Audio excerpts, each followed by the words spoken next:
What to do when you override your gut feeling and negative energy emerges.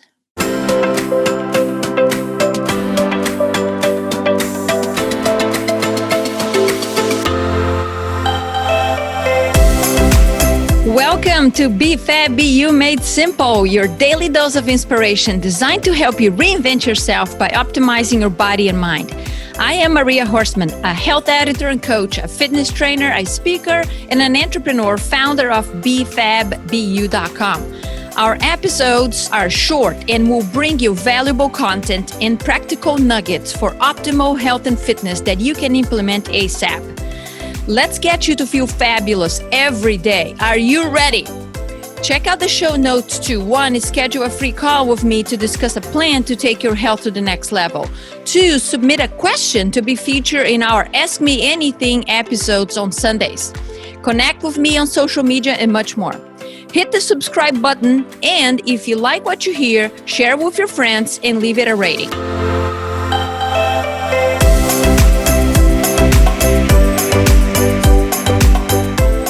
What to do when you override your gut feeling and negative energy emerges.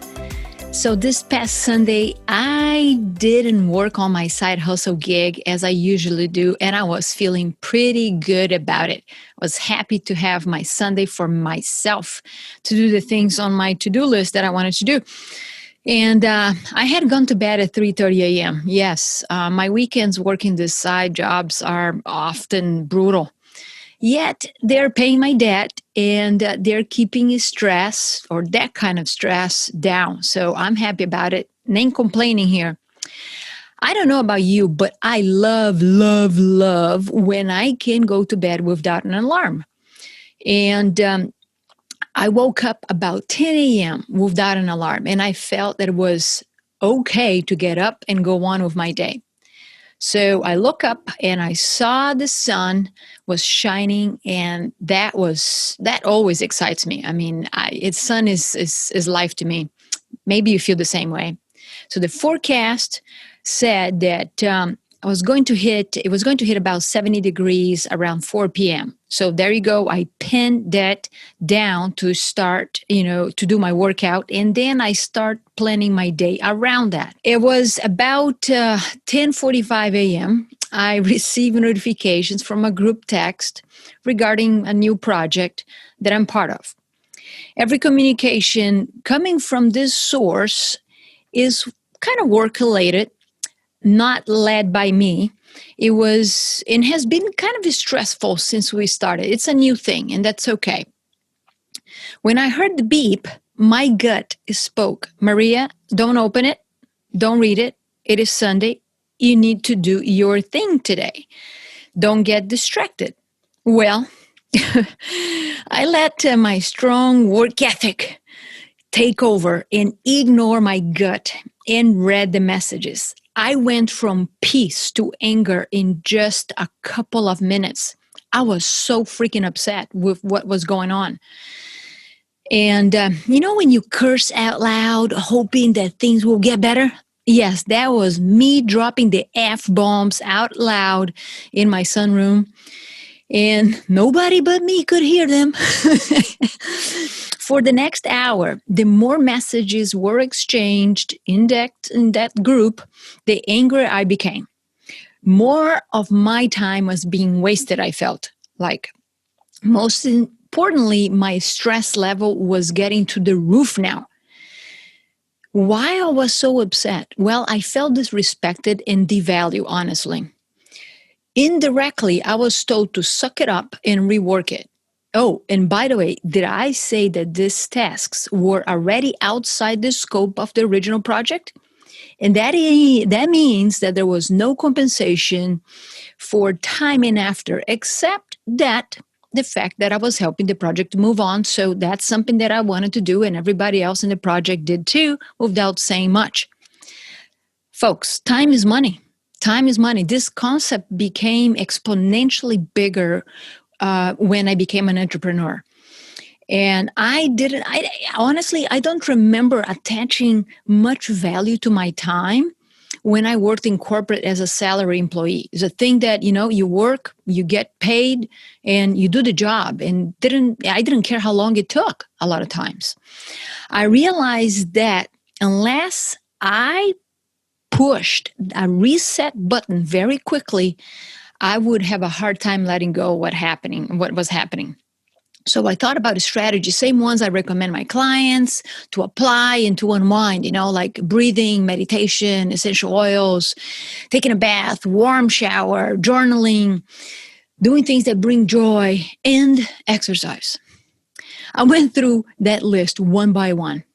None of those techniques spoke healing to me until I got to the word exercise. The best free pill yet in existence. And I will keep telling you that because it doesn't fail. So in desperation to reset my day, mood, anxiety, perspective, and not allow this series of stuff to zap my energy for the entire day, I needed to move my freaking fanny now. And not later in the day when I have thought about or planned about. I needed to blow up some steam now. So I also knew that a walk was not going to do it, okay? I felt like a run or any cardiovascular by itself was not going to be effective either. There was too much going on in my head. I needed to engage my brain at a deeper level kind of thing. So when the stress levels are super high, we need to step it up a notch, I'm telling you. I needed a combination of weights and cardio. I needed to be vigorous in some way or another to break, to have no break in between my sets. So I kept moving. I needed to be long enough so my brain could detach from the negative emotions I was feeling, so we could enjoy the fresh jolt of endorphins, dopamine, and serotonin that intense movement offers. I don't care who you are. It does offer you that. Along with that comes refocus and gives me a chance to have a new fresh start. So that's what I did. I built a routine that ended up lasting 47 minutes and 43 seconds. And the routine was, just in case you want to know, maybe you want to try one day. It was 1 mile run and kind of a jog, not really a run because it took me about over 9 minutes. So anyway, 1 mile run, 20 rounds of 5 pull-ups for a total of 100 reps in the end, 10 dumbbell back rows, 20-pound each arm, so a total of 200 reps, 15 squats for a total of 300, and wrap it up with another mile of run. So that was it. Here's the interesting thing that happened. It took about 12 to 15 minutes for me to let it go. It was quite impressive evaluating myself and what I was talking to myself, what I was telling myself, what was going on in my brain. It was in the middle of a series of the pull-ups that I had a little quick chat with myself. So, why am I still thinking about this? You got to let it go, Maria. Enough is enough. Maria, there is a reason for all this to have happened. Trust the universe. It is doing its thing. Don't fight. Stop fighting this, inside and outside. But you know what, Maria? Do your part. Let it go. Folks, it was a beautiful thing. At that moment, I do not remember one single thing or negative thought that came after that moment. We must reflect. I let it go right there, and I was able to focus on sweating the tension off. Cheers to movement. It never fails. And here's another thing. I refuse to let others mess up my day. I get upset with myself if and when I allow that to happen because it's on me. Sometimes these people who cause us harm, they don't even know how their words and actions are affecting others. They are sometimes unaware of the consequences of their words and actions. It is my responsibility to take charge of my reactions during and post the circumstances that are not favorable to me in any shape or form. It is my responsibility to manage my reactions so I don't blow up the situation out of proportion. I regret my words and actions. I damage relationships and so much more that comes attached to losing my mind. And I bet you're the same. I bet you feel the same. It is my responsibility to do whatever it takes to distress, to unwind, regain control of my emotions. This is part of being a responsible chief health officer I continue to invite you to become. I'm not saying this is easy. I know that very well. I have come long ways from a decade ago. The self-improvement process requires work. When things are not doing so well, move, my friend. Move with intentionality. Get your heart rate up. Engage your muscles. Raise the intensity to the point you must be present with your body. I would like to share one more thing with you. I subscribe to receive daily emails titled The Notes from the Universe. You can go to www.tut.com to learn more about it. So these are the exact words that came in my inbox Monday morning, less than 24 hours after the incident. Here it goes, word by word. Looking for the gift in a situation, Maria, typically means there is a belief that the situation's outcome could have been better. And thinking that an outcome could have been better only happens when there is a belief that one's joy could have been greater that had there been a different outcome. And thinking that one's joy hinges on the outcome of any time-space occurrence almost always means that some cool cat somewhere has ever so briefly forgotten not to interpret events with their physical senses alone. That all the elements, then and now, are lining up in their favor. And that their own happy feet need not have missed a beat. Bust a move, the universe. That was the message. So well, right? This is a great reminder that behind any curveball, there is a silver lining. It is about taking the time to learn from experiences and do our best to achieve better outcomes next time. It is also about focusing on self-improvement and not about improving someone else, not changing someone else. My friend, we cannot get rid of stress.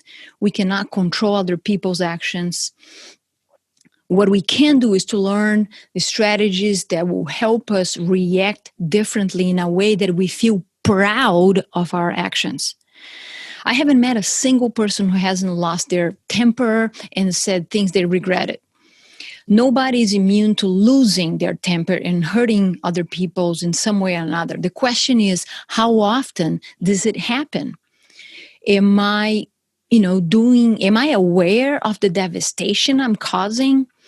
Am I open to getting to the root cause of this behavior? Am I willing to change for the better? Am I willing to do the work to change? Am I willing to ask the hard questions? And am I willing to have the hard conversations? Am I willing to be inconvenienced? Yes, you heard me right. The awesome news is that we can all change. It is a matter of how badly and important it is for us to change and achieve different results in the future. So there we go. In the meantime, whenever you feel stressed out, give exercise the chance to help you transform your physical, mental, and emotional well-being. You're going to love this if you're already not there yet. And of course, I'm here to help you. You know, anytime when you're ready to go and embrace a different level of awesomeness, be ready to go. Book a call at bfabbu.com and go and have an awesome day. And thanks for listening and sharing this with others in your life. Thank you and talk to you soon. listening to the Be Fab, Be You Made Simple podcast. Can you do me a favor? If you enjoyed this episode, share it with a friend and leave it a rating. It helps the podcast and I really appreciate it. If you're wondering where to start, head over to my website, linked in the show notes, to sign up to receive encouragement, tips, and strategies to maximize results. While you're there, download a free health guide to get you started today. If you're looking for a coach and trainer to help you optimize your weight, body, and health, get on my calendar. Let's discuss your goals, establish a custom plan, implement it, and celebrate your results. Together, we can do this. Find the link to schedule a free energy audit strategy session also in the show notes. Connect with me on social media. I would love for you to let me know that you're listening to the show. Also, see the show notes for the links. In addition to a qualified healthcare practitioner, it's important that you have someone in your corner who is in for you and will help you to plan and stay on track implementing your goals. Are you ready? Let's rock and roll this boat. I will see you on the next episode of Be Fab, Be You Made Simple. Just a reminder that this podcast is for educational purposes only. This podcast is not a substitute for health care by a doctor or other qualified medical professionals. This podcast is provided on the understanding that it does not constitute medical or other professional advice or services.